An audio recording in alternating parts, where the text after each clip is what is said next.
We're going to introduce you to the AWS TCO Calculator.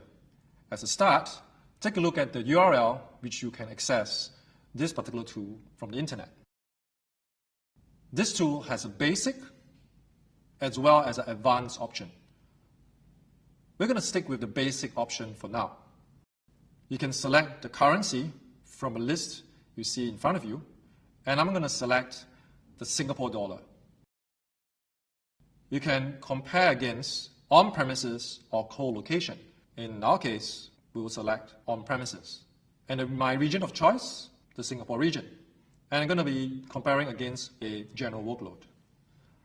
I'll put in some fictitious app name, TCO demo, put 2 virtual machines in my comparison, each with 2 CPU cores and 32 gigs worth of memory. For the hypervisor, notice that I have a list which I can select from: VMware, KVM Zen, Hyper-V. As for the guest OS, Linux. Next up, I will specify 100 terabytes worth of raw storage capacity for my SAN storage. And with that, click on Calculate TCO. And now we have the results of the comparison between on-premises versus AWS. And as you can see here, you can save quite a bit of money over a 3-year period. We do a side-by-side comparison between on-premises and AWS. Your cost is color-coded for server, storage, network, and IT labor. And we have a table on the right that gives you the actual numbers over a 3-year period. Some environment details. Again, you will notice that we do a side-by-side comparison for on-premises versus AWS. In this case, we're looking at the compute resource, and I'm selecting the M4 2x large, which is the closest fit per the configuration I keyed in earlier on. And I'm going to be using the 3-year partial upfront reserve instance pricing. The table below, EC2 instance matching criteria, will start to make a lot more sense when I change the tool to take into account advanced requirements, whereby I'm going to optimize versus different criteria like CPU, RAM, storage I/O.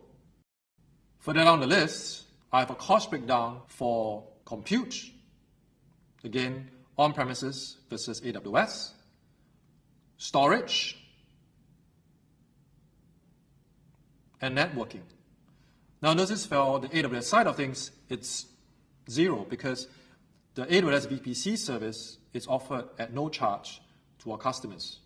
Now by clicking on the Calculations tab, we now have an even more detailed breakdown of server cost. Again, on the left-hand side is the on-premises cost versus what you do spend on the AWS side of things on the right. And we go into a lot more details, like things like server maintenance costs, the racks going to be used in your on-premises environment, rack infrastructure costs.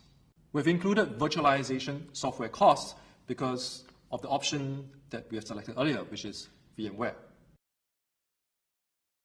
Now on the right-hand side, we have a lot more details breaking down the EC2 costs over a 3-year period.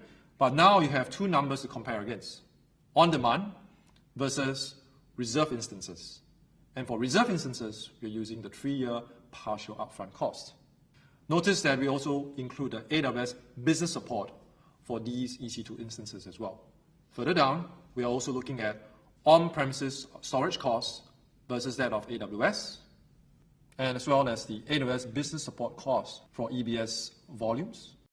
Now notice that we also have included the backup cost comparison between on-premises and AWS. In the case of AWS, we're looking at the snapshot as well as incremental costs as you add more snapshots for backup purposes.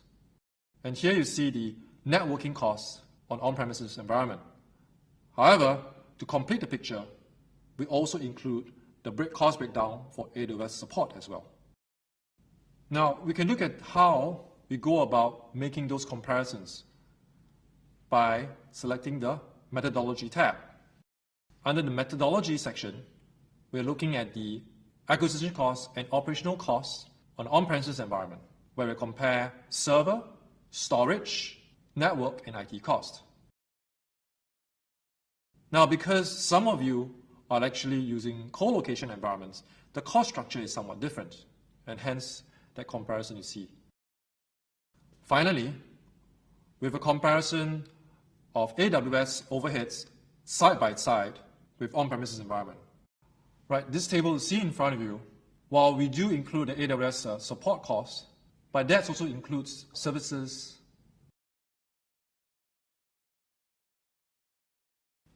And finally, as you can see here, we have a table that compares what you get by moving your workloads on AWS versus getting hardware on on-premises environment, which includes things like virtualization software, which is part of our service offering, but that's additional when you have to purchase it on-premises environment. Now, this table here shows you the TCO calculation if we're comparing databases on-premises or co-location environments versus managing your own database running on EC2 instances, and finally versus running RDS, which is a managed service. If you have plans to move your Microsoft SharePoint workload on AWS, what you see here is the SharePoint architecture, which will be relevant had you selected a SharePoint workload as the workload of comparison at the start of this calculation. However, this is not complete if you do not know what are the assumptions made for cost comparison for on-premises, co-locations versus AWS. So in this list, we also include information like server costs from some of the well-known server vendors. We also include the host configurations, like for example, the number of CPU cores and system memory. We also include software as well as storage assumptions. Network is not an afterthought. You definitely have to include that. What is sometimes forgotten is power, cooling, and IT costs that's associated with managing on-premises environment. Here are the lists of AWS assumptions, be it from a cost of compute, the usage of databases, storage, and networking. And again, if you're moving your SharePoint onto AWS, here are some of the assumptions made as well. In this case, for SharePoint Server 2016. If you want to find out more about the TCO, right, you can always take a look at the FAQs, which list the most commonly asked questions about this tool. Most importantly, if you disagree with the assumptions made, you can modify them in this section, like, for example, the cost of hardware, storage, networking, licensing costs, and so forth. So that this calculation, this comparison, reflects your reality. This report can also be downloaded, and all you need to do is to fill in some of your personal information, and it will be emailed to you. Now, I'm going to show you some of the differences between the basic and the advanced options for this tool. By changing the selection from basic to advanced, you notice that there are additional fields that appear under the server section, like, for example, the percentage of the VM usage, what are you optimizing by, is it RAM, CPU, or storage I/O, and the kind of virtualization host you are using on on-premises environment. And under storage, you can define how much of the storage is infrequently accessed, the kind of maximum IOPS expected to be used by application, and amount of data that's going to be backed up each month. So you can have a far more comprehensive look at your usage. We also include the network cost option as well as the IT labor cost as well. This rounds up a much more complete TCO calculation comparison between AWS versus your on-premises environment.